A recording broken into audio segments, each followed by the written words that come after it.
Game changer మూవీకి తెలంగాణ సంక్రాంతి సినిమాలకు తెలంగాణ సర్కార్ షాక్ ఇచ్చింది. హైకోర్టు ఆదేశాలతో స్పెషల్ షోలు టికెట్ ధరల పెంపు నిర్ణయాన్ని వెనక్కి తీసుకుంది. ఇకపై తెల్లవారుజామున స్పెషల్ షోలకు అనుమతి లేదని ప్రభుత్వం స్పష్టం చేసింది.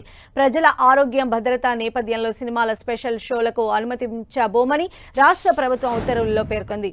భారీ బడ్జెట్తో తెరకెక్కిన గేమ్ చేంజర్ చిత్రానికి చిత్ర యూనిట్ విజ్ఞప్తితో టికెట్ ధరల పెంపునకు తెలంగాణ ప్రభుత్వం అనుమతి ఇచ్చింది. అలాగే గేమ్ చేంజర్ విడుదల రోజు ఉదయం 4 గంటలకు 6 గంటలకు షోలకు అనుమతి ఇచ్చింది. సినిమా విడుదల రోజు సింగిల్ స్క్రీన్స్ లో టికెట్ల రేటుపై ₹100, మల్టీప్లెక్స్ లో ₹120 పెంచుకునేందుకు అనుమతి ఇచ్చింది. జనవరి 11 నుంచి 19 వరకు 5 షోలకు సింగిల్ స్క్రీన్ లో ₹50, మల్టీప్లెక్స్ లో ₹100 పెంచుకునేందుకు వెసులుబాటు కల్పించింది.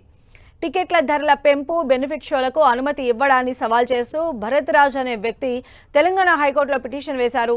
విచారణ జరిపిన హైకోర్టు సినిమాకు బెనిఫిట్ షోలు అనుమతి ఇవ్వడంపై అసంతృప్తి వ్యక్తం చేసింది. బెనిఫిట్ షోలు రద్దని చెప్పి మళ్లీ ప్రభుత్వమే అనుమతి ఇవ్వడం ఏంటి అని ప్రశ్నించింది. ప్రేక్షకుల భద్రతను దృష్టిలో ఉంచుకొని బెనిఫిట్ షోలకు అనుమతించొద్దని స్పష్టం చేసింది. నిర్మాతలు భారీ బడ్జెట్తో సినిమాలు తీసి ప్రేక్షకుల నుంచి అన్యాయంగా వసూలు చేయడం సరికాదని, అలాగే అర్ధరాత్రి 1 గంట తర్వాత సినిమా షోలకు పర్మిషన్ ఇవ్వడంపై పునః సమీక్షించాలని సూచించింది. దీంతో స్పెషల్ షోలు టికెట్ల ధరల పెంపు నిర్ణయాన్ని తెలంగాణ ప్రభుత్వం వెనక్కి తీసుకుంది. అటు ఇప్పటికే ఏపీ ప్రభుత్వం కూడా గేమ్ చేంజర్, డాకు మహారాజ్ చిత్రాల అదనపు షోల నిర్ణయాన్ని ఉపసంహరించుకుంది. ఏపీ హైకోర్టు ఆదేశాలతో బెనిఫిట్ షోలపై రాష్ట్ర ప్రభుత్వం సవరణ చేసింది. గేమ్ చేంజర్ సినిమాపై ఇచ్చిన ఉత్తర్వులు కేవలం టికెట్ ధరలకు సంబంధించింది మాత్రమేనని ఏపీ ప్రభుత్వం స్పష్టం చేసింది. ఈ మేరకు అదనపు షోలపై మధ్యంతర ఉత్తర్వులు జారీ చేసింది. అర్ధరాత్రి 1 గంట, తెల్లవారుజాము 4 గంటలకు అదనపు షోలకు అనుమతిని రద్దు చేసింది.